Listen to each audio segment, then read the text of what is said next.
Hello, everybody, and good evening, good morning, good afternoon. Got folks from all over the world, I know, watching, but welcome back to World War One TV. That's the main thing. It's a Sunday evening here, and we've had a few techie gremlins in the system again. I'm pretty sure I'm the one who's cursing all the guests, to be honest. And I don't know, but my theory is because I used to work in tech and then I gave that up like 5 years ago, technology has turned its back on me and is seeking revenge. So I take full responsibility. Got a slight problem with the audio tonight, so I'm gonna probably be saying a little bit less than usual, but some of you may well be celebrating because of that. But yeah, without further ado, we're running a little bit late. I am going to introduce our guest for this evening, historian, author, and senior lecturer in Armed Forces and War Studies at the University of Wolverhampton. It is Spencer Jones. Hello. Lovely to have you here this evening, Spencer. And likewise, apologies everyone who was hanging on. There have been one or two technical problems, a bit like the Battle of Ypres or the Battle of Passchendaele itself. It's started later than intended, but perhaps unlike the Battle of Ypres or Passchendaele, it will be worthwhile once we get to the end of this. Yeah, definitely. I am really looking forward to this evening, Spencer, because I know that you're keen to talk about Third Ypres or Passchendaele, whatever you want to call it, in a slightly different angle to maybe what we're used to. Absolutely, Lucy. So it's a battle that I'm sure many viewers know at least something about. It's one of the most famous battles of the First World War. Anybody who's been to Ypres will have been at least partially exposed to its history. So what I intend to do is show a little bit about why this battle was inevitable years before it was actually fought, and why that inevitability led to it being fought in the way it was. Because taking the title of this lecture from John Train's excellent book, The Road to Passchendaele, A Study in Inevitability, I think he made that point very well about how the battle builds up. And I'd like to build on that itself and talk about why inevitability defines the battle itself. Wonderful. Well, I'm going to hand over to you and I will maybe pop up every now and then with our questions from our viewers. But yeah, over to you, Spence. Well, thank you, Lucy, and thank you everyone for giving me your time to tune in today or this evening, depending where you are. We're going to be talking about one of the most famous British battles of the First World War. Third Ypres, to be absolutely technically correct, but most commonly known as Passchendaele. Now, Passchendaele was part of the Third Ypres battle, but that phrase has become, that word, that location is synonymous with Third Ypres as a whole. And indeed, right until the 1960s, if you were to ask somebody from the British Empire about the Western Front, they would probably think most readily of Passchendaele. It was only after the 1960s that the Somme started to replace Ypres and Passchendaele as the most synonymous battle of the Western Front in British public memory. And that public memory, certainly in the 1920s, 1930s, even through the 40s and 50s, viewed Passchendaele as almost an unmitigated disaster.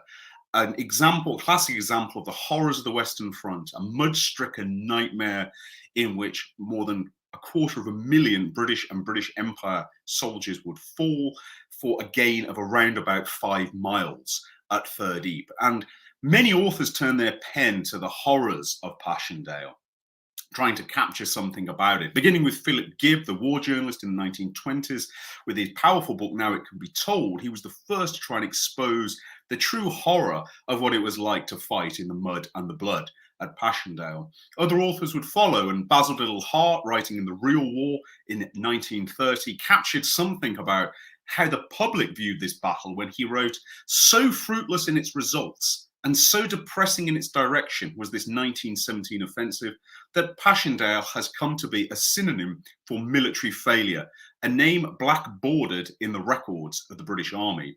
And a few years later, Lloyd George, Prime Minister during the First World War, we'll hear more of him later, referred to it as one of the most gigantic, grim, futile and bloody fights ever waged in the history of war, a muddy and muddle-headed adventure. And indeed, this is the common view that would prevail over Passchendaele for decades. Indeed, only in the most recent years has there been a serious attempt to reassess the battlefield outcome of Passchendaele, notably Lloyd's book, Passchendaele, which describes it as a great lost victory for the British Army rather than a muddy and bloody disaster. So what's the truth of all this? Well, the truth is, in my opinion, that this battle was completely inevitable. It was almost certain that the British were going to fight around Ypres right from 1914, and hence why I've called this lecture a study in inevitability. How did it begin? And why were the British, and indeed the British Empire, because both the Canadians, the Anzacs, and also the South Africans would be heavily engaged at Passchendaele, how had British Empire forces come to be so locked at Ypres, and why the Third Battle of Ypres assumed such massive importance in 1917? Well, the story begins with the race to the sea in the autumn of 1914. As we all know, I'm sure, in August 1914, Germany had staked everything on knocking France out of the war within 6 weeks. They'd launched the so-called Schlieffen Plan, an all-out invasion of Belgium and France, with that intention. But the Schlieffen Plan had ultimately been derailed by Belgian, British and French resistance, and it was stopped dead in the early weeks of September at the Battle of the Marne, at the very gates of Paris. A lull settled over, or relative lull, I should say, settled over the two respective armies in mid-September as they licked their wounds and looked for opportunities. And opportunities lay to the north, in the remnants of what was then Free Belgium and northern France. And both sides undertook a series of flanking manoeuvres that become known as the race to the sea, as they were seeking an open flank, trying to find space. Ultimately, that failed. They ran out of space, they ran up to the English Channel, and the Western Front took on its form, running from the English Channel right down to the Swiss border. But we can forget that in this process, intense battles took place. And for the British, there was no more intense battle in 1914, or perhaps even the entire First World War, than the First Battle of Ypres. I've marked, just for reference on this map here, you can see the Somme to the south, of course that's going to come later, and Ypres to the north. And the thicker red line is the Western Front through 1914 up to 1917. Ypres was not the last free city of Belgium, as it's often described, but one of the most important free cities in Belgium that had not yet been occupied by the Germans. But its importance is sometimes said to be psychological. That might be true later in the war, but in 1914, Ypres had tremendous strategic value because it was a road and rail junction. And anybody who controlled Ypres had opportunities to either bring troops in from the west or from the east. The German offensive in this region in autumn 1914 sought to capture Ypres and use it as a launch pad to break through to the Channel ports, which lay beyond. An advance on the Channel ports was largely impossible unless Ypres was secured because of its position in the center of a road network. And the Germans had ambitions to seize Dunkirk, Calais, and Boulogne if they could use Ypres as a springboard. The British Expeditionary Force, reinforced by the Indian Expeditionary Force, found itself defending Ypres itself. And the First Battle of Ypres would actually rage along a much wider front with substantial Belgian and French involvement. But at the gates of Ypres itself, it was British and Indian troops who found themselves holding off the German offensive. And it would become a legend of endurance and indeed heroism. On at least one occasion, the 31st of October 1914, the British line came within a hair's breadth of being broken in half at the Battle of Gellivelt and was only restored by an almost impossible, against the odds, last-ditch counterattack by the 2nd Worcesters, who turned the Germans back at the moment the Germans seemed to have achieved a breakthrough. Another German attempt to break through in November using the elite Prussian Guards was also turned back. But the cost to the British and Indian forces was enormous. Proportionately, the First Battle of Ypres was the bloodiest battle fought by the British Expeditionary Force on the Western Front. Of course, that's because the BEF then was much smaller than it would become, but it meant it left a huge psychological scar on not just the British Army, but on the British public. Indeed, depending on how we calculate casualties, more British soldiers were killed and wounded at Ypres than had been killed and wounded in action in all of Queen Victoria's wars. So almost close to 70 years of warfare was condensed into just 2 months at Ypres. And of course, the shock to the public, the reaction of the public was enormous. But first, Ypres would end in an Allied victory. The German offensive would be halted. Ypres would remain in Allied hands, albeit tenuously. And a sacrifice had been made at Ypres that would leave an indelible mark on the British psyche. Ypres would become in the British mind, very much Britain's sector. And it made sense that it was connected to Britain. Ypres defended Oars, the barrier to the Channel ports, and it was also a potential launch pad for offensives into Belgium, which might liberate this country too. And let's not forget, Britain had declared war explicitly to defend Belgium. And so many of Britain's strategic interests coalesced at Ypres. And the huge sacrifice made by the British and Indian troops in 1914 emphasised that point. It wouldn't be the only battle at Ypres. In April 1915, the Germans, using this opportunity to actually divert troops from the Western Front to the Eastern Front, where they were undertaking an invasion of Imperial Russia, launched what was intended to be a diversionary attack at Second Ypres. They chose Second Ypres specifically because they knew this would provoke a strong reaction from the Allies. And indeed it did. Spearheaded by poison gas, the first large-scale use of poison gas on the Western Front, the Germans achieved a significant advance, which you can see partially illustrated here. Indeed, it may rank as one of the great missed opportunities of the First World War, because the Allies were completely unprepared for this mass poison gas attack, struggled to contain the German offensive, and were drawn into a series of very hasty counterattacks, which cost tens of thousands of casualties for very little gain, it must be said. As you can see here, the German line marched closer to Ypres. What is not being illustrated there is it did so by taking high ground, which lay to the north and the east and the southeast of Ypres, which meant by the end of Second Ypres, the Germans completely overlooked the town itself, and indeed would reduce Ypres to rubble with artillery fire. But it was a missed opportunity because the Allies were caught unawares. There was a real chance here, had the Germans seen it, to actually capture Ypres at full scale. But the Germans never had that intention. It was a diversionary attack to allow transfer of troops to the east. And it was only as the battle accelerated and the Germans realized they were sat on an opportunity, they began to see further chances to capture Ypres, but these were not taken. British, Indian and French resistance stiffened substantially after the initial poison gas attacks.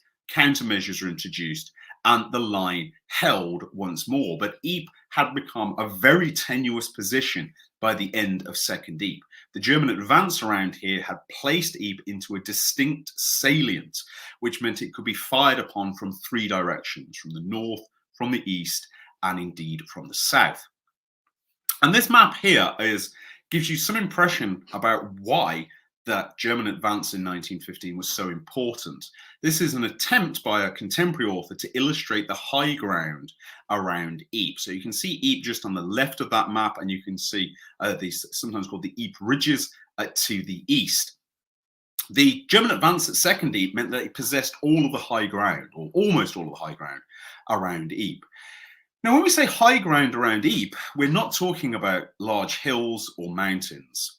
The highest point that overlooked it was Gellerbelt, where, of course, the Second Worcesters had fought so heroically in 1914. But that's only about 130 feet higher than Ypres itself.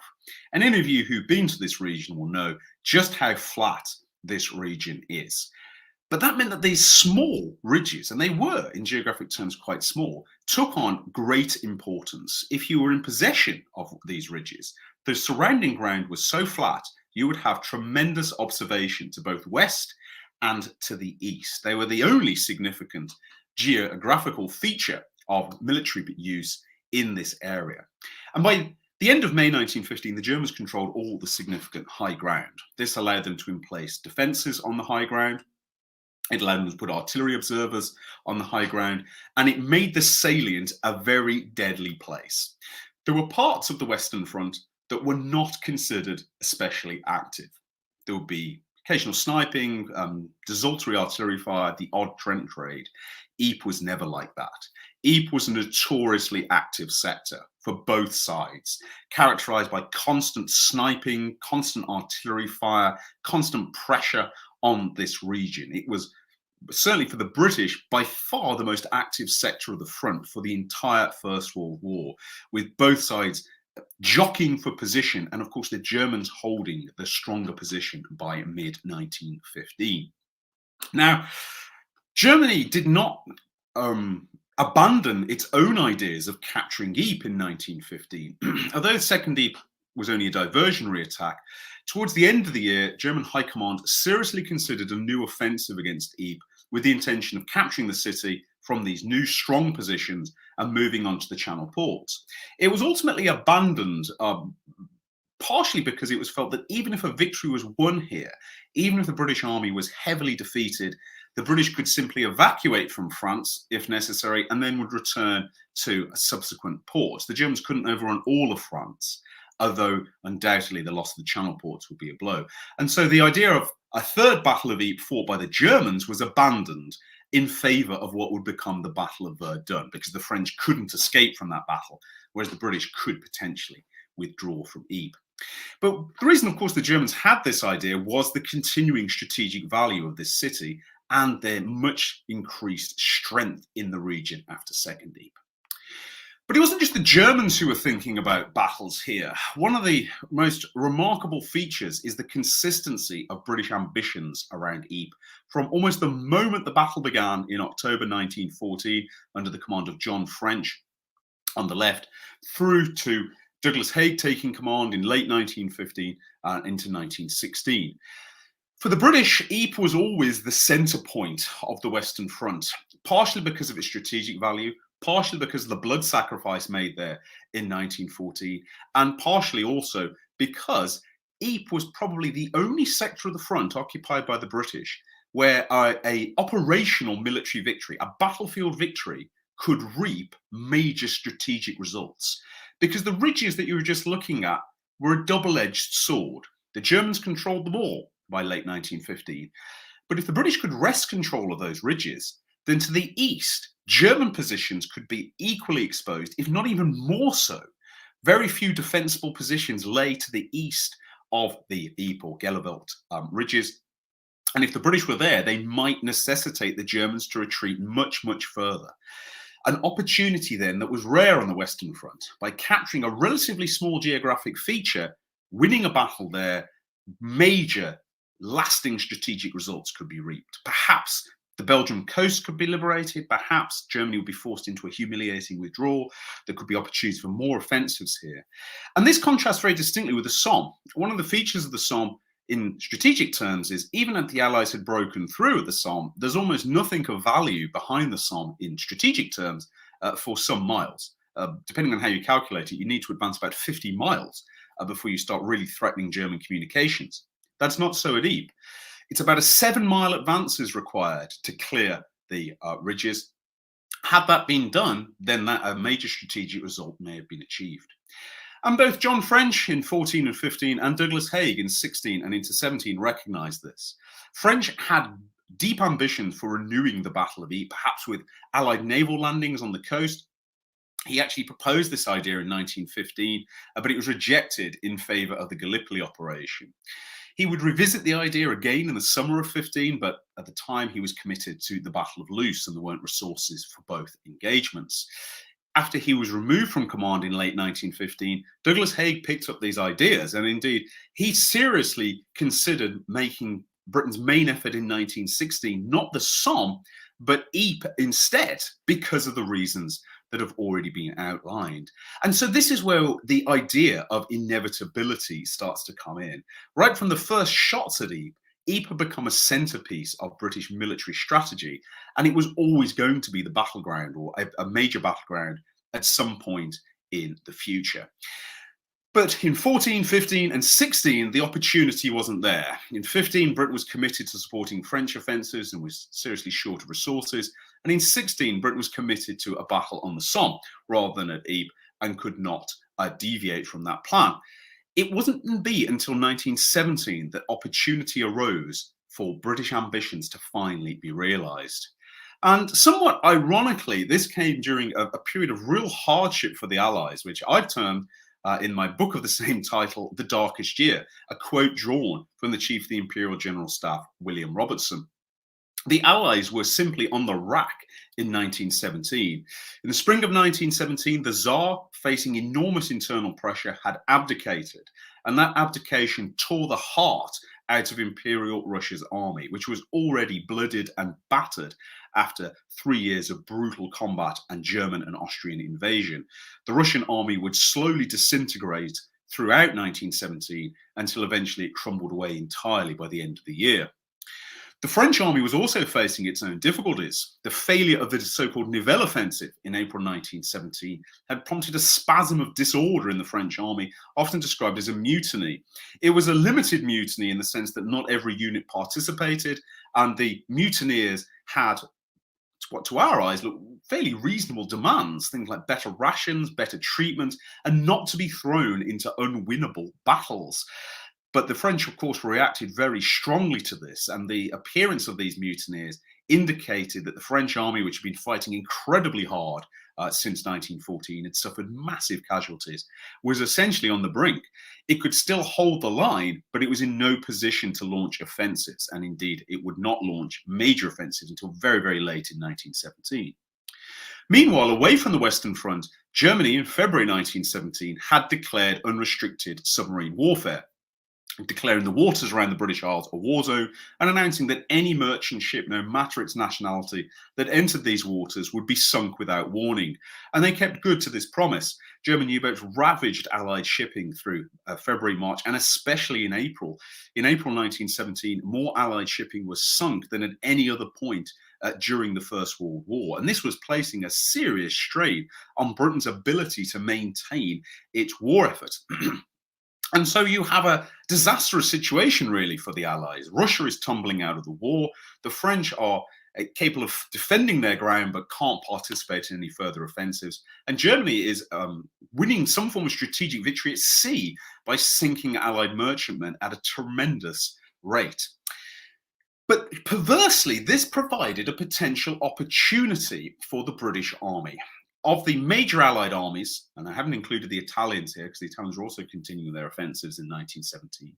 Of the major Allied armies, only the British Army was in a position to launch major operations by mid-1917.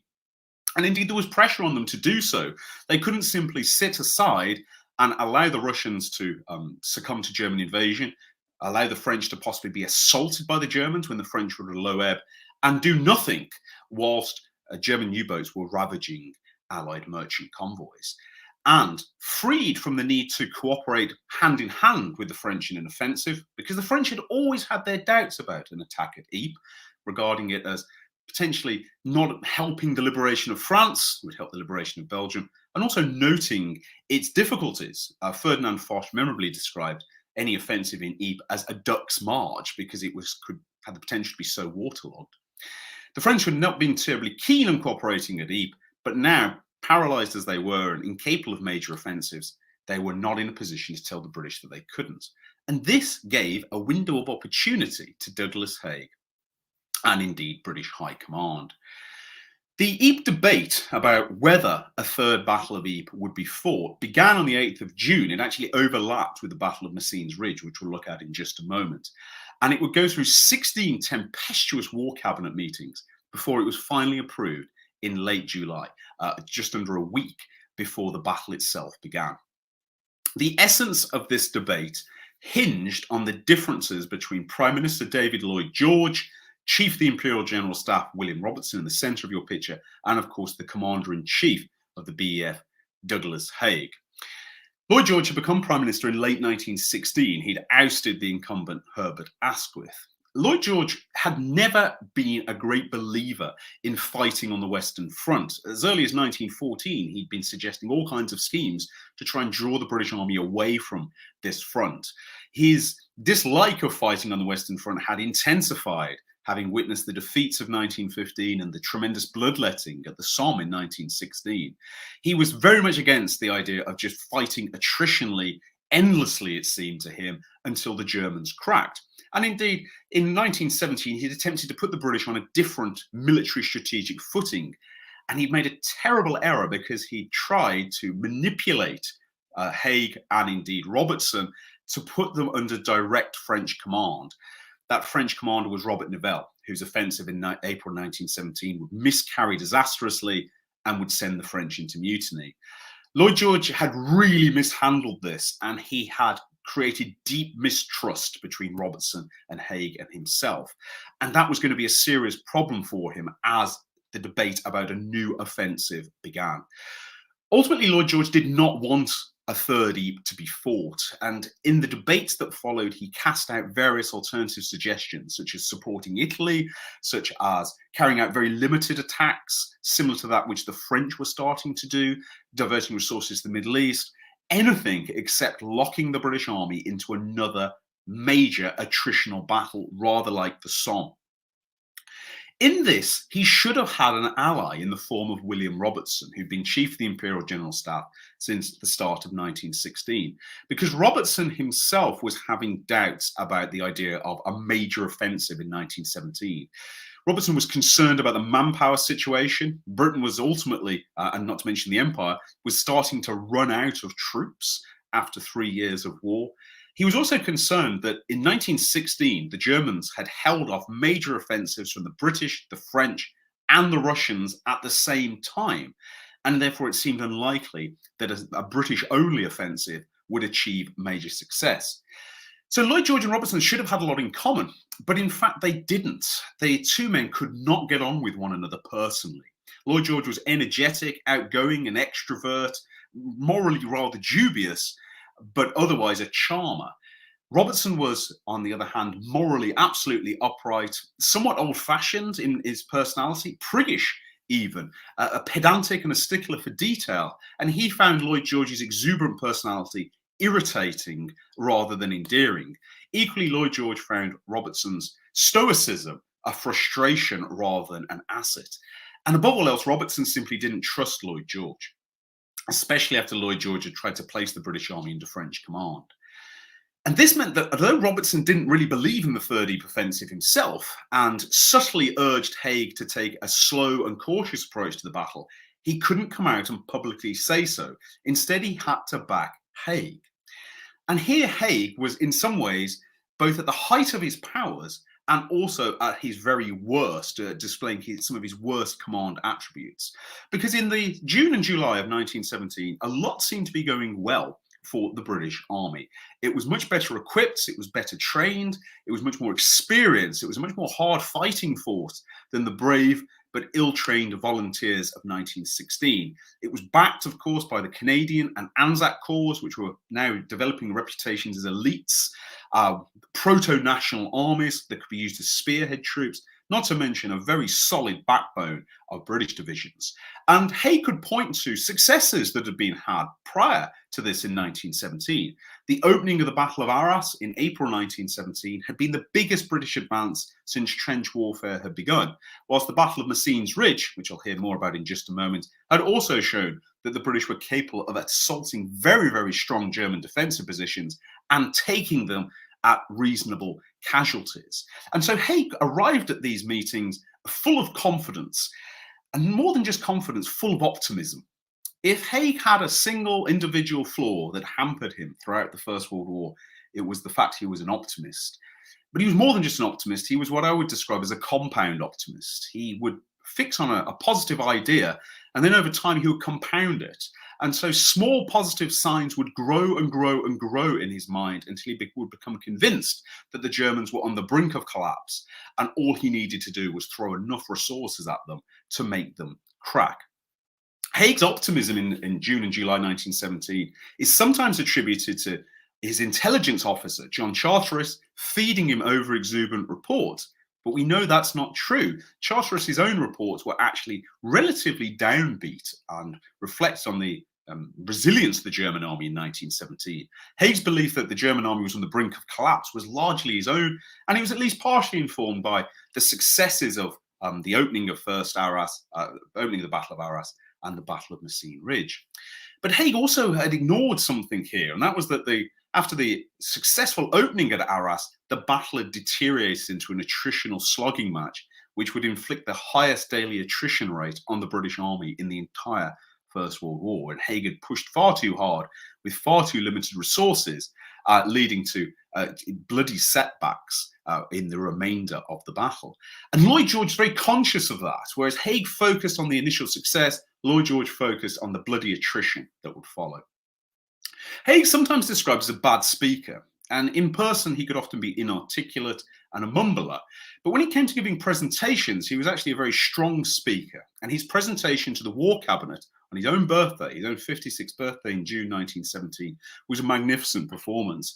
Using a 3D map that he'd had specially created, he gestured with left hand and right hand, showing how, if the British could capture those ridges, an advance of just 7 miles, remember, seems reasonable, then the entire German position could be unhinged and an advance could continue across the Belgian plains, ultimately liberating Brussels and ending, as Haig's presentation did, with his fingernail across the German border between Belgium and Germany, implying, of course, that the liberation of Belgium could then lead to an invasion of Germany. In historian John Terrain's choice phrase, David Lloyd George would never forgive that fingernail. Perhaps the key factor that swung Lloyd George behind this, though, was the Navy's position. The Navy was having tremendous problems dealing with the U-boat offensive, and the Lord of the Admiralty at the time, John Jellicoe, was so depressed and dispirited about his inability to deal with the U-boat threat that he made a pointed comment that unless the army could win the war, could eliminate some German U-boat bases on the Belgian coast, then the Navy might well lose it. And this was a fairly powerful intervention from your head of the Navy. In actual fact, the German naval bases along the Belgian coast, although they did operate coastal-class U-boats, their most dangerous asset were German destroyers. And these German destroyers frequently sorted into the English Channel and attacked British anti-submarine forces there, which were not really set up for surface battles. And the constant raids from German torpedo boats and destroyer forces were causing significant hardship in the Dover Straits. If Ypres, though, was the Battle of Ypres was successful, these bases might well be captured. Faced with this pressure, Lloyd George, against his better judgment and facing unanimous military opinion that the Third Ypres battle was a wise move, agreed to it and attempted, though, at the last second to insert a circuit breaker. And this was a proviso that if the battle assumed an attritional character, it would be called off by the commander-in-chief. Haig was enraged by the existence of this circuit breaker and told Robertson that Robertson should resign in protest against it.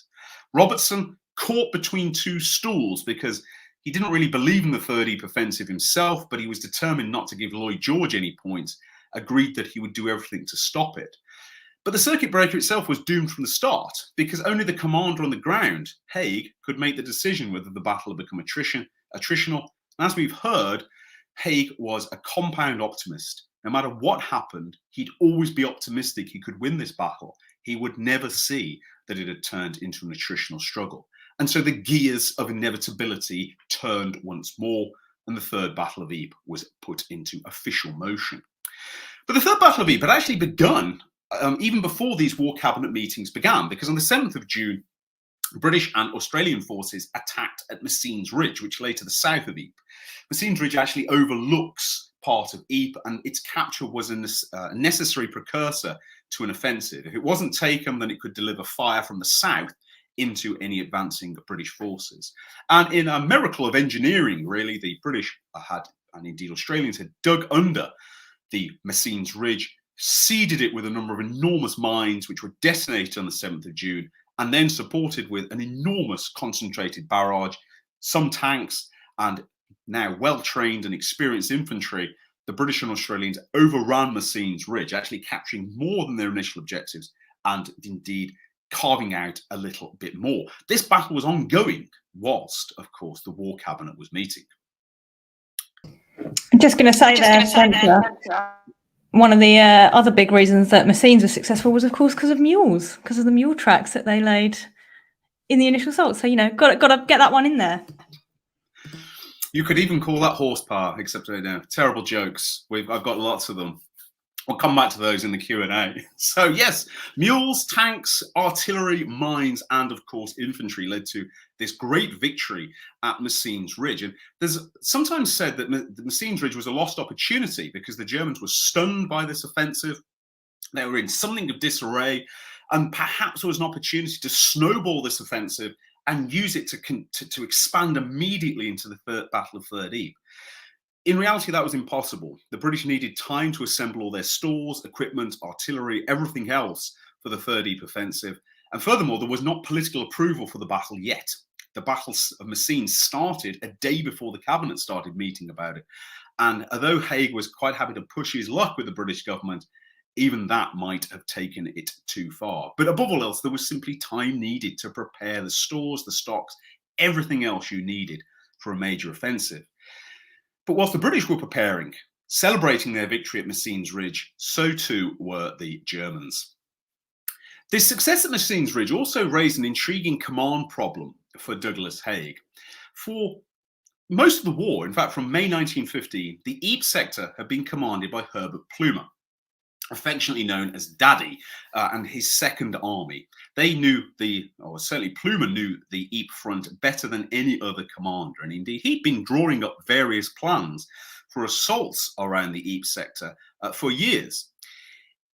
But the problem with Plumer, at least as far as Haig saw, was that Plumer was a naturally cautious commander. He favoured step-by-step assaults, he favoured massive artillery preparation, and then a small advance, hold the ground that had been taken, and defeat the inevitable German counterattack, a process that's known by the shorthand of bite and hold. And for Haig, this was not what he was aiming to do.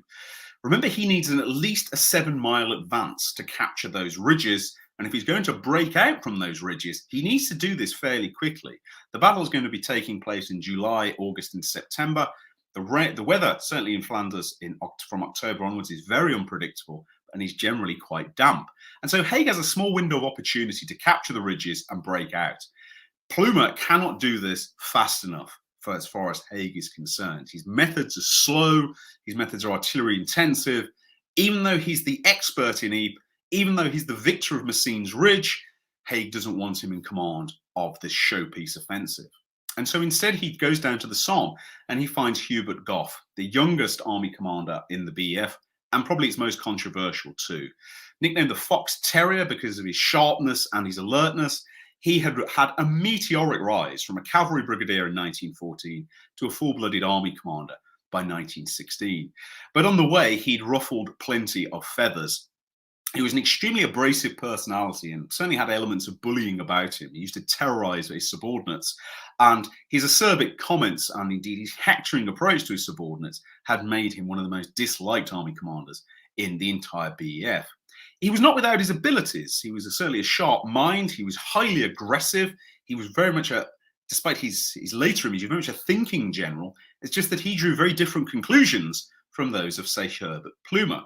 For Gough, the key to British offensives was the first day. He not unreasonably assessed the Somme and Arras and noted that where success was achieved on the first day, comparatively large gains could be made. And so he put a great deal of emphasis on a deep advance at Third Ypres. It was a conditional advance. It wasn't a great wild lunge into the unknown, but he thought that the best chances of success at Third Ypres and the chances of capturing that 7-mile ridgeline, that 7-mile advance, was going to be going fast and going aggressively against the German defences. And Haig selected Gough quite simply because this fitted Haig's vision. Haig wanted a rapid advance. He wanted those ridges cleared and the rest of Belgium to be swept through.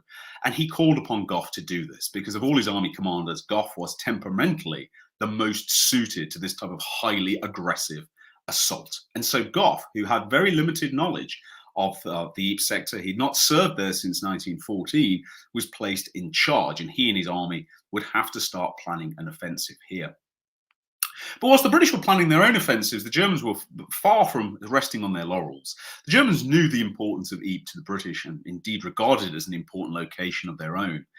The curtain raiser at Messines Ridge at the start of June gave full indication, if any were needed, that a British offensive was going to happen at Ypres itself very, very shortly. And German reinforcements and indeed reorganization of their defences around Ypres, which had already been begun before Messines Ridge, was now greatly accelerated. The centrepiece of these defences were pillboxes. Pillbox, this is actually from Messines Ridge, but gives you an idea of its construction. Pillboxes like this were a relative novelty in 1917. There were bunkers, but they were usually built into trench lines. There were dugouts also built into trench lines. But concrete and steel bunkers, such as the type you see here, though they had appeared in certain parts of the front, would appear en masse on the Ypres front. And they offered a wide range of varieties for the defender. Ypres itself, very flat. of course. It's also rather waterlogged in places. The drainage system in this area had been destroyed by artillery fire.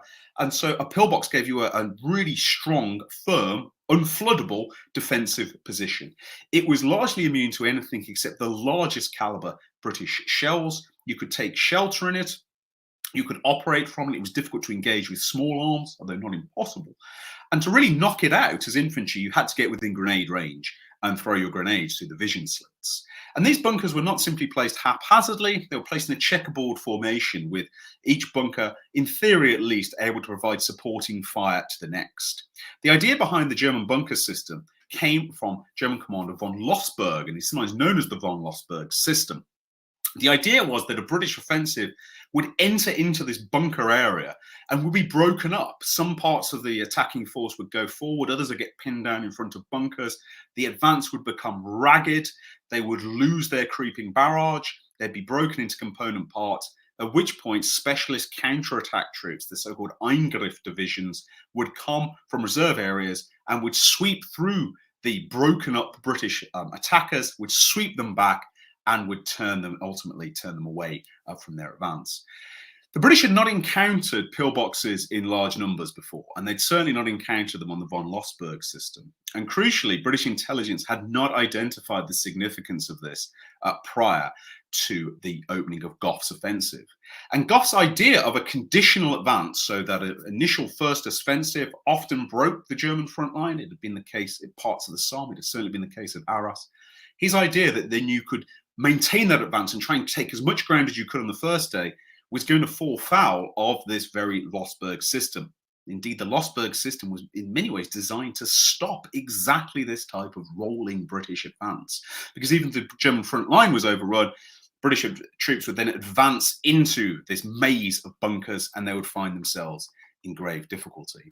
And the gap between the end of, or indeed the opening of the Messines Ridge battle at the start of June and the beginning of Third Ypres at the end of July, gave the Germans a crucial 6 weeks to massively fortify the ridges around Ypres, and they took full advantage of this. It wasn't just pillboxes, though. They also massed an enormous quantity of artillery, brought up strong aerial forces, reinforced the front line, brought up fresh troops, fresh Eingriff divisions, specialist counterattack formations, and prepared grimly for the battle that was to come. Because, of course, for the Germans, the loss of the Ypres ridges would be strategically disastrous. They were determined to defend it to the last man if necessary. And so again, another cog of inevitability turned. This was not going to be an easy battle. The Germans could not afford to give ground. They would fight tooth and nail to defend those ridges. And the British would, of course, be forced to fight into a very deep, complex battle system. Gough and Fifth Army would begin the battle on the 31st of July 1917. And this map actually shows advance points from various points of the battle. So you can see Ypres in the centre there, British offensives moving out, the original front line in yellow. Messines Ridge, of course, being captured before this had taken place, moving up to different front lines at different points. The opening day of Third Ypres, I should say, was, at least by British standards, a qualified success. Some ground was taken, some positions were captured. Most of the first day positions were captured, except on the right flank. And down on the right flank here was where the Gellivelt Plateau was. And if you remember, the Gellivelt Plateau is only a mere 130 feet above Ypres, but it gave tremendous observation into the British flank as it was moving forward. And until the Gellivelt Plateau had been secured, further British advance was always going to come under flanking fire from there. Gough's been heavily criticised for not concentrating enough forces on the Gellivelt Plateau. There's a deep and lasting controversy about who is to blame for this. Apparently, Douglas Haig gave Gough, quote, hints that the Gellivelt Plateau should be seized on the first day. I myself find this something of a post-war invention. The commander-in-chief has to give a hint to his Fifth Army commander about what to do. We know that Haig was quite willing to overrule subordinates and indeed tell them to go away and rethink their plans. He did it throughout the First World War.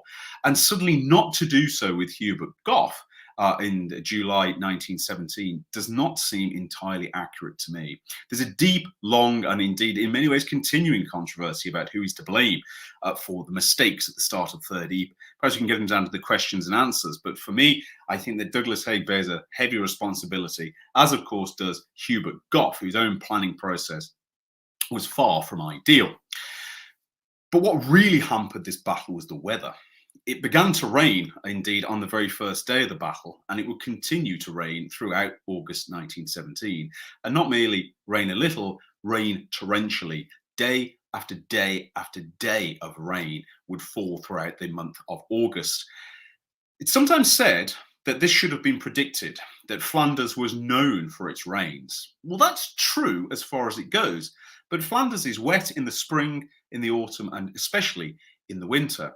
In fact, a close study of weather reports and weather patterns in the Flanders region shows that August was usually warm and dry, and indeed so was September. The weather was unseasonably and in many ways unpredictably wet through August 1917. And yet Gough continued to attack, even as the battlefield was turned into a morass.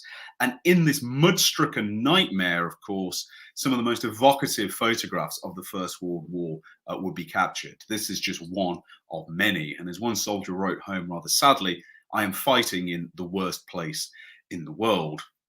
The extent to which the battlefield was annihilated by rain, completely flooded, turned into swampland essentially, cannot be overestimated. The photographs give an impression, the writing from this battle gives an impression, but the depth of it, the incredible difficulty of simply moving through it, the necessity to lay duck boards and walkways, simply go from one point to another, is often forgotten. Not to mention the smell. This was stinking mud, filled with corpses, poisoned in some cases by gas releases, marked by wrecked tanks, dead men, and dead animals. It was a nightmarish scene. And for an attacking army, it was a nightmare to simply maneuver in. Bringing up troops was difficult enough. Launching those troops into battle was almost an impossibility. British artillery shells plunged into the mud and either failed to detonate or detonated harmlessly some inches below the ground, whereas German pillboxes, concrete and steel, of course, remained standing, the soldiers in them still suffering, of course, but in much stronger position than the poor infantry slogging forward, in some cases knee or even waist deep in water and mud, unable to make any progress. And still the rain fell. In fact, by the last week of August, Gough told Haig quite simply that the battle was over and recommended that it be called off.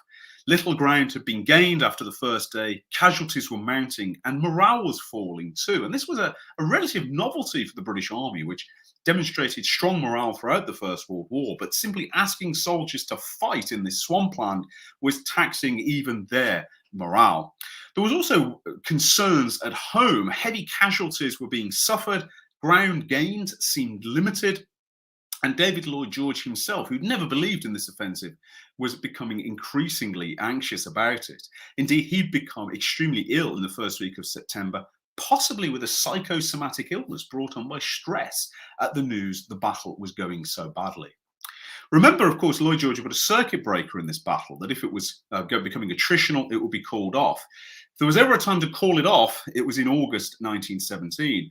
But Douglas Haig was not prepared to do so. He was convinced that if the British were suffering, so too must be the Germans. He was disappointed in Gough for suggesting it be called off, but he was not going to be dissuaded from continuing the battle. Instead, he would replace Gough. He removed Gough's Fifth Army as the main fighting force and replaced it instead with Herbert Plumer. Plumer, who of course had been rejected as the initial commander earlier in the year because his methods were too slow, now had full authority to conduct the battle as he saw fit. The first thing he asked for was several weeks to allow the ground to dry out because it was impossible to fight in the muddy nightmare that the battlefield had become. Haig had no choice but to grant this. His only other option was to call the battle off. He'd already had one army commander say it couldn't be done. Plumer said it couldn't be done until the ground dried, and although Haig was known for pushing his army commanders, even he was not going to overrule two of them, one after another. Plumer's approach was going to be a bite and hold approach, and that is a broad shorthand but it captures what Plumer was trying to do.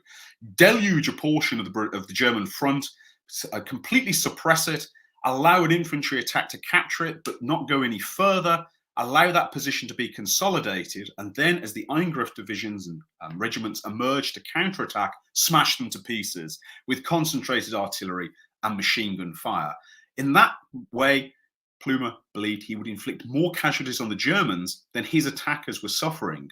And so not only would he gain ground, albeit slowly and step by step, he'd also inflict bloody attrition on the Germans. And it worked. The weather helped. In September, sunshine came out and the battlefield slowly but surely dried out. Never completely. There was nothing like the dusty Somme in July and August 1916, but at least it could be traversed, and even to the point that some tanks could be brought into action at last.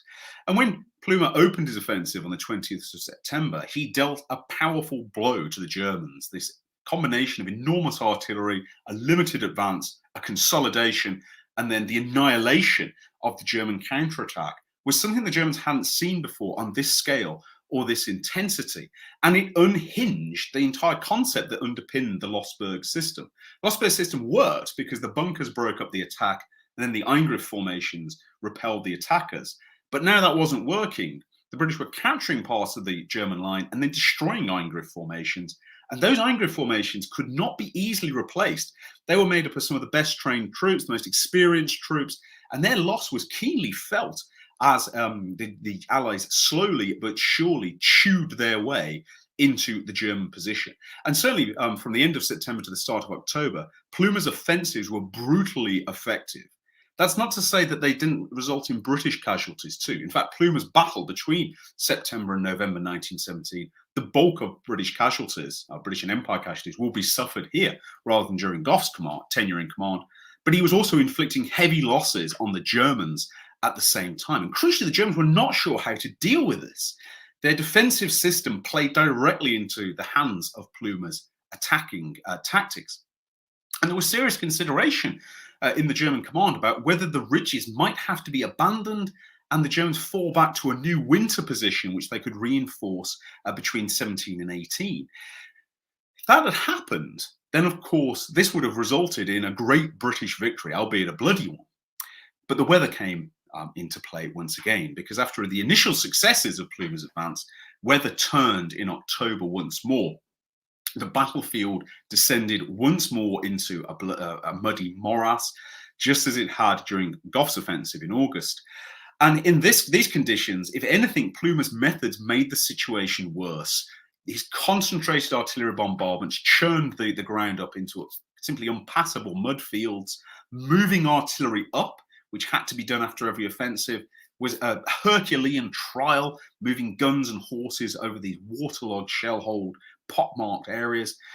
The offensive became slower and slower. The casualties, British casualties, became higher and higher, and moving forward became less an act of biting and holding, as more an act of just scrabbling and hoping. Slowly, the British did gain ground through October 1917 and even into the start of November, but it was clear that any hopes of a full-scale clearing of the ridges before winter set in was simply impossible. And indeed, by the end of October 1917, even Plumer was of the opinion that the battle should really be closed down and that there was no prospect of capturing all the ridges. But Haig, the compound optimist that he was, continued to press for advances. And in some ways, this is very much in keeping with Douglas Haig's approach to war. He liked to end major battles with at least a significant victory he could show to politicians. He'd done this at the Somme, where he'd insisted that the Anchor Ridge be captured. And he did this again in November 1917, insisting that the Passchendaele Ridge should be taken before the operation was called off. But by now, the battlefield was worse than ever. It was cold, to add to the misery of simply being in the mud and the horror of the area. British ability to move up, even in areas they captured, was so constrained that every fresh assault had a little less artillery support. You simply couldn't bring the guns up, you couldn't bring the artillery shells up, you couldn't keep the guns firing without having them sink into the mud. And each new lunge towards Passchendaele was met by ever fiercer German resistance. Incredibly, though, the Allies, and specifically the Canadians, fought their way onto Passchendaele and managed to capture it by the very end of the battle on the 10th of November 1917. Passchendaele, once an attractive farming village, had been reduced to nothing more than bricks and rubble by this stage. And the Herculean efforts to reach this point, the human cost, not merely in casualties, but in sheer effort, psychological and physical, to reach this point, is why we tend to know this battle as Passchendaele rather than Third Ypres. It's Passchendaele that was its culmination point. And also, I think the name itself, to the mindset in 1917, echoed something of the trials of Christ himself. It was almost a religious experience of profound suffering as the army clawed its way onto the Passchendaele Ridge. But the Germans still controlled significant areas of high ground. The ridges had not been cleared. The Allies, by the end of the battle, had made an advance of about 5 miles at their furthest point, still 2 miles short of the 7 miles that they needed. And furthermore, they'd done it at a cost of some 250,000 casualties. And lower than the Somme, certainly, but in the context of 1917, these were casualties which the British Empire could ill afford. Britain, of course, had introduced conscription in 1917, Canada would in 1916, Canada would in 1917, and Australia would have 2 extremely hard-fought conscription votes, both of which were defeated, meaning the Australians were reliant on volunteers for the entire war. And the pressure on these armies, the Canadians and the Anzacs as proto-national armies, and the British, of course, as a national army too, was acute and intense. And back in London, Lloyd George was well aware that the human cost was going to be very, very difficult to replace. And it was very difficult to see where great results had been achieved. Yes, the British had battered their way onto some ridges, but they'd done so at a heavy cost. And that cost wasn't just in terms of human loss. It was also to do with the psychological damage which the Allied and specifically the British Empire Army had suffered. Of all the battles in the First World War, there are 2 where we can see very direct relations to morale in the aftermath. The first is perversely, or the first I'll mention is perversely the 21st of March in the German Spring Offensive, where, contrary to what you might think, actually British morale improves in the face of a German offensive. There's a sudden new sense of purpose, and we see a significant increase in morale. But after Third Ypres, after Passchendaele, for the first time really in the First World War, the British Army is demoralized.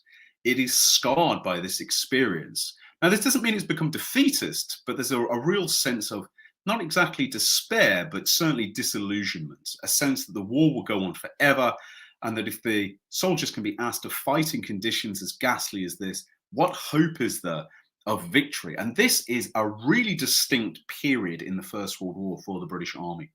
Back at home, of course, Lloyd George is appalled by the casualties. He's appalled by the lack of results. And he starts plotting to reorganize the British High Command, which he'll do. He'll manage to oust Robertson in early 1918, and he'll do his best to rein in Haig by keeping reinforcements away from him, with dangerous results in 1918. But Lloyd George doesn't just have the British Army to worry about. He's also got the Canadians, the Australians, the New Zealanders, and the South Africans also in his ear, because Lloyd George has founded an Imperial War Cabinet in 1917 to bring the empire closer together. And it means that the Anzacs and the Canadians are almost proto-national armies now, and their governments are extremely unhappy about how their forces are being used in a battle such as this, which are costing enormous casualties for very, very limited gains. So Lloyd George is politically furious at this. The ultimate results of this battle, for the British at least, are difficult to quantify. Douglas Haig justified the battle on 2 important grounds. One was that by attacking the Germans, it stopped the Germans from attacking the French, who we know are very weak. And secondly, that it was part of his wearing out battle, which he also attributed the Somme to. But that wasn't what Lloyd George proposed to the War Cabinet. That wasn't what Haig proposed to Lloyd George and the War Cabinet in June. In June, Haig proposed a breakthrough battle that would clear the ridges, would liberate Belgian ports, and would possibly even go to the German border. That's not what happened. And Haig's justification that it kept the Germans away from the French has some validity, but the Germans had no plans to attack the French anyway in 1917. And so from a purely British perspective, it's difficult to see what good the Battle of Passchendaele ultimately achieved, except attrition upon the German army. And attrition it certainly did inflict. German casualties are something of a matter of dispute, but may even be higher than British and Empire casualties, and are certainly comparable, around about 250,000 men. Because for the Germans, although the Germans celebrated Passchendaele as a victory, their propaganda machine portrayed it as a triumph, in reality, their soldiers on the ground were absolutely exhausted by the end of this. They had suffered in the mud just as British soldiers had. They had clung on by their fingertips. And the German soldiers were no fools. They recognized had it not been for the intervention of the rain, they might not have been able to hold on. And German high command was disturbed by the changing tactics which the British had used from September onwards, with the bite and hold methods proving really an antidote to the Losberg defense system. Erich von Falkenhayn, not Erich von Falkenhayn at all, Erich Ludendorff, who was, of course, commander-in-chief in the West, trumpeted this as a great German defensive victory, perhaps the greatest German defensive victory of the First World War.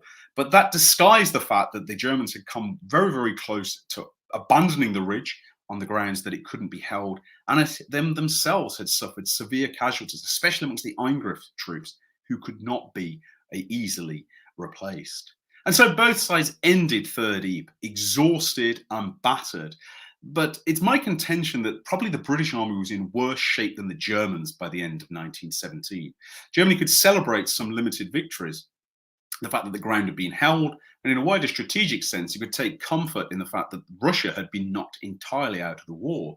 Whereas the British forced through a grueling battle in mud, blood, and misery with relatively little to show for it, the common soldier certainly did not feel as if he had won a victory at Third Ypres.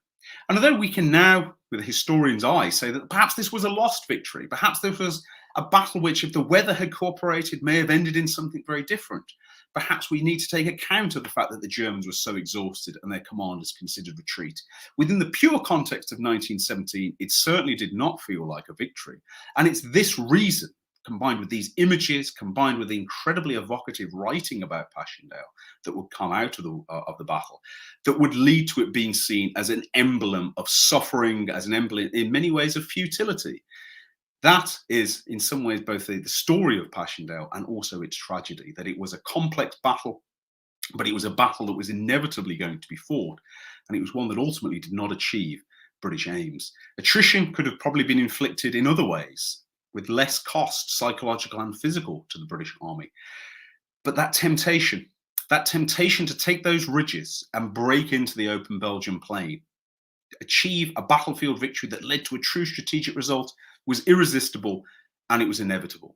It was inevitable that as long as the war went on, there would be a third Battle of Ypres. The fact that it took until 1917 was only because of circumstances. And this is why Passchendaele is a study in inevitability. Thank you very much. Thank you, Spencer.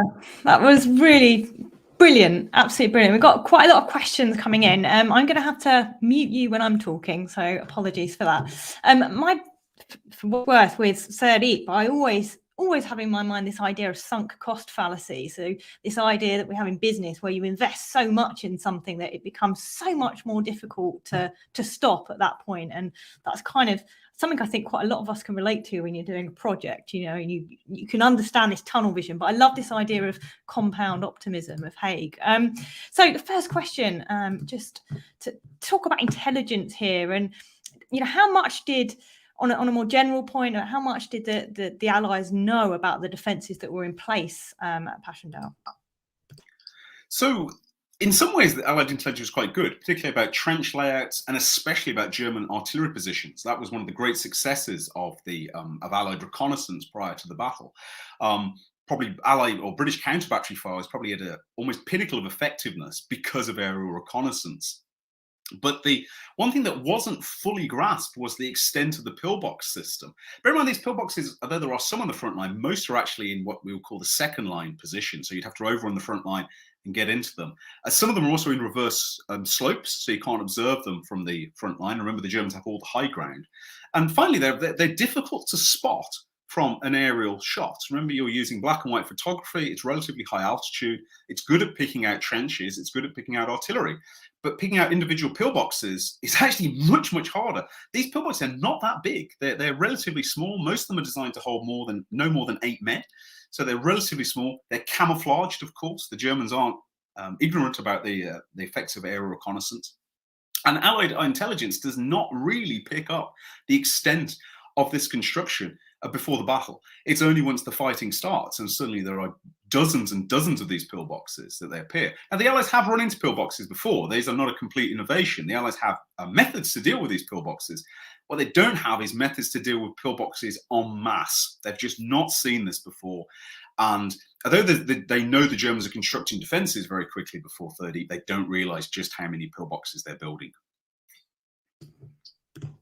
Thank you. Yeah, I think that's something, again, that, you know, the development of tactics in dealing with these things is obviously something we've mentioned before on the channel, and something that will continue well into 1918, of course. Next question coming in from Terry here. It's a doozy. Could the government have called off the offensive at any time? If they could do so, why didn't they? Blimey. Well, a short answer to this is Lloyd George was in an odd political position. He'd overthrown the previous Prime Minister, Herbert Asquith, who was a Liberal. Lloyd George was also a Liberal. And Lloyd George had ousted him with an internal coup in late 1916. The government he'd formed was primarily conservative, 2 major parties, Liberals and Conservatives, in 1916. And his own party, the Liberals, were dead against him. Asquith never forgave him for this betrayal. They wouldn't reconcile for years and years and years. And so Lloyd George was, perversely, he was a Liberal Prime Minister with essentially a Conservative cabinet and government. And the Conservatives were staunchly pro-army. Almost all of them were entirely pro-army. And so Lloyd George himself was not politically in a strong position to start making calls about what to do with the army. He tried it as well. He tried in February 1917 when he made that really bad, cack-handed attempt to put the British under French command, and that had miscarried disastrously. It soured everything, and so it had damaged Lloyd George's confidence. And so what we see in the summer of 1917 is Lloyd George is in agony over this. In fact, he never really recovers psychologically from it. He doesn't want the battle to go ahead. Once it starts, he doesn't want it to continue, but he becomes paralyzed. He's worried about engineering a military showdown with his generals. He doesn't feel politically strong enough to do that. If he faces a resignation from Robertson or Haig, that could end his prime minister's position. His own party, remember, is not with him. He's on with Conservatives. They might throw him out. So he becomes paralyzed by indecision. And I think the reason he gets this very severe psychosomatic illness at the start of September is he knows he's got to do something, but he can't do anything.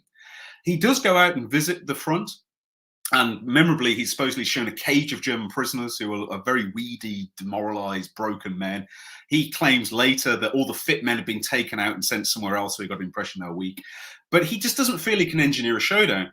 The one person he could perhaps use in this is Robertson.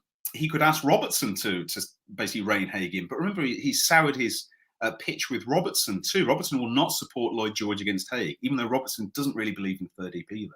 And so that means the circuit break is a dead letter. He's not going to use it. Robertson won't support it, and Haig will just ignore it. So Lloyd George gets paralyzed. He can't do anything. He just lets the battle run on and on until it peters out. And I believe he regretted that for the entirety of his life. Mm. As ever, these things are complicated. I mean, I think one of the things is, one of the big things that came up in all the discussions that was going on in the chat is lots of this. Why didn't it stop? Why wasn't it stopped? And it's such a difficult battle, in particular this battle, I think, for removing our hindsight on things. It just is one of those, I think, one of the trickiest for me because of all the cultural impact that Third EP has. I think it just makes it so much more complex to do that and to understand that actually the decisions that were made at the time, for the single viewpoint of each of these individuals and the personalities as well of these, which have played a great role in things, ever so tricky. Next question, let's have a quick look. So there've been quite a lot of talk, Spencer, in the comments and in the chat about the naval contribution and the effect of the blockade and the U-boats. I just wondered if you could speak to that on the planning for Third EP and how much effect that had on things. Yeah, absolutely. So the naval aspect's significant, particularly in terms of getting the War Cabinet and Lloyd George to approve this battle, because the battle against the U-boats is going pretty badly. In fact, that's an understatement. It's going disastrously in April 1917, and slowly but surely, the Allies start to recover this and start to introduce convoys, start to contain the U-boats a little, but it's still very, very dangerous. Very, very dangerous campaign through April, May, June into July, only starting to lose impetus as the summer wears on. That's not obvious, of course, to the War Cabinet when they're debating this in June. And the naval aspect is a really significant one. When you have John Jellicoe, your senior naval commander, telling you that the Navy cannot defeat the U-boats, and what's needed is the army to break through and capture the Channel ports, the Belgian Channel ports, that is, that's a very heavy intervention. Now, Jellicoe is suffering perhaps from a form of depression at this stage. He's naturally quite a downbeat character anyway, and he doesn't really have a vision on this. But the idea that this may relieve pressure on the hard-pressed Allied convoys is a very seductive one. In reality, as I mentioned in the talk, the real danger from those ports are German destroyers, which are attacking the Channel patrols, and with some effect. They constantly come out and harass the Channel patrols, inflict some losses on them. But the idea that capturing these is going to be a solution to this problem, or at least temporary solution to it, is a really seductive one. And it adds weight to the idea that this is a battle with a really powerful strategic result. You can break free of Ypres, you can liberate the ports, you can potentially liberate Belgium. You can do all sorts of things. You're not tied to the French or the Russians. You can do it individually, and it's going to benefit everybody. The extent to which Lloyd George is overall influenced by this has been debated. Different historians have got different views. Lloyd George himself was already losing patience with Jellicoe by the summer of 1917. He replaced him soon after. But it certainly influenced some of the War Cabinet, notably Lord Curzon, who was very swung by this idea that capturing the Belgian ports and eliminating the U-boat bases was crucial. Haig, though, was thinking very much in yes, that's an advantage. It's very nice to capture those ports, but he was thinking more about sweeping across the Belgian plain towards Brussels, it had to be said. Capturing the Belgian ports would be a sort of bonus for Haig, but he could play on this. He could play on these fears from the Navy. Had the Belgian ports fallen, would it have made a massive difference to the U-boat campaign? Well, it would have made a difference, certainly. There were coastal class U-boats coming out of there, causing some significant damage. But the main U-boat pens were actually back in Germany. That's where the bigger U-boats were coming from, the ones that were operating the western approaches. So it would not have ended the U-boat offensive. But in the context of June 1917, saying this battle can do all these things, it can achieve all these things, is a lot more promising than what the Battle of Arras or the Battle of the Somme might achieve. They weren't going to achieve big strategic things. So it's a seductive message for the War Cabinet, if not necessarily for Lloyd George. Fab, thank you. I think we've got time for maybe one more question or a couple more. I'm just conscious of the time here. So let's have a look at this one from Joe. Could you comment on the development of small group infantry tactics used by the British Army during Messines and Third Ypres? I would be delighted to. So the essence of small group tactics in the British Army had changed in early 1917. It had changed as a result of the Battle of the Somme. And a really important training pamphlet was introduced called SS 143. SS just is the stage code name for the British Stationery Office. And it's platoon tactics. A British platoon was about 30 men in full, subdivided into a series of sections, each of which would have a different speciality. So you'd have bombers, men with hand grenades. You have rifle grenades, who could longer range. You'd fit them on your rifle and you'd fire them. A sort of improvised mortar, as well as you could fire them direct. You'd have a Lewis gun section carrying light machine guns. You'd have a rifleman section who could use their rifles or use bayonets. And you'd have a headquarters section with the commanding officer who would be a second lieutenant with some staff around him. And what is crucial about this is the foundation of modern infantry tactics. It's a platoon which has got all the weapons it needs to fight forward, certainly in the context of 1917. You've got hand grenades for close range work. You've got bayonet men for close range work. You've got Lewis guns, light machine guns for suppressive fire. You've got rifle grenades for longer range suppressive fire. You've got a headquarters section that can move all these groups around. It is a huge step forward in infantry tactics, especially British infantry tactics. And crucially, the army is getting trained in it as well. The Directorate of Training is founded in January 1917. There's massive improvements in officer training. SS-143, incidentally, is available online. Just play around with Google, you'll find a copy. A beautiful example of how you can pack a lot of information into a small, readable book. And I certainly think a lot of universities could learn something from how much information you can pack into a small, readable book. Complete with diagrams, and it's written in a very lively style. But this was the essence of tactics. And the idea was that a platoon had all the tools it needed to fight forward. It could deal with almost any problem it was likely to encounter. And it could use its Lewis guns for suppression while the rest of the unit moved up. It could use its grenadiers to try and knock out strong points and then move up, and so on and so forth. And the idea was to try and get the British infantry away from just relying on a bombardment constantly, which had been a criticism of British infantry at the Somme. Here now, the platoons, and remember there's multiple platoons, not just one platoon going forward, you've got dozens going forward. They're self-contained fighting units, but they can cooperate too. So you could combine sections to make a mass of guns or a mass of grenadiers and move forward to take on this particular strong point. And these tactics prove their worth at 3rd E. Very quickly, the British come up with ways to deal with pillboxes, for example. Suppressing them with fire to the front from Lewis guns, slowly working around the flank if you can, until eventually you get close enough to start throwing some grenades through the slits. And finish off the defenders inside. Using rifle grenades, there's some very, very good rifle grenade shots in the army. You can fire real crack shots into pillbox windows and so on. And these tactics are the essence of modern infantry tactics, really. The platoon tactics are still used by modern armies, obviously different weapons, more modern weapons, but this is the beginning of them. And these are the tactics that the British, Australian and Canadian infantry are using at 3rd E. Wonderful, thank you. And a comment as well from Gary here. You've got artillery backup as well, as long as your artillery doesn't make the objectives unattainable. And you know, for the logistics and the logisticians among us, that is a big problem at 3rd E, because the impact of all these artillery-centric tactics on the ground. Spencer, it's been absolutely fantastic. I'm going to have to leave it there. One last question, I suppose, because it's a question that always gets asked.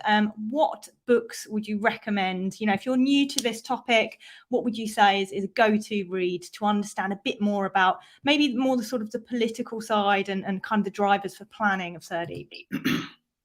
So I'm going to be absolutely biased and say that for the best overview, or the most modern overview of the politics behind 3rd E, is my chapter in my book, The Darkest Year, British Army in the Western Front 1917. 16 chapters by 16 different historians. And I wrote a chapter about Lloyd George and his grappling with the politics of it. So if you're interested in the political side, start there. And my footnotes will show you other sources to go and get them. There's also other chapters in that book about 3rd E. Simon Shepherd on the artillery battle at 3rd E, which is really interesting. James Taub about the fighting for Polygon Wood, and Richard Hendry about fighting at 3rd E as well. So you get a good sense of the battle. If you wanted an overview, a really good single volume is Nick Lloyd's book Passchendaele, which is probably the most comprehensive single volume. So Nick Lloyd's Passchendaele is good if you just want to dive into that. And if you want even more detail, there's a book, it's a little old now, but it's still very, very useful. And that's Peter Liddell's book, Passchendaele in Perspective, which was published in the 90s and is a series of essays by, again, leading historians that cover Passchendaele in all kinds of detail. But I would recommend do some pre-reading before you go to Passchendaele in Perspective so you can get the most out of it. But so there we go. Just to reiterate, The Darkest Year by myself, Passchendaele by Nick Lloyd, and Passchendaele in Perspective by Peter Liddell. Amazing. And yes, absolutely. Fully recommend Spencer's collection book there as well, 100%. Thank you once again, Spencer. Brilliant stuff. Thank you for everybody for watching and joining us and bearing with us again with a few techie problems. Fingers crossed that'll be the last of them. But I said that last time and I'm just cursed. But yes, don't forget to like, subscribe, and yeah, see you again next time. Bye-bye.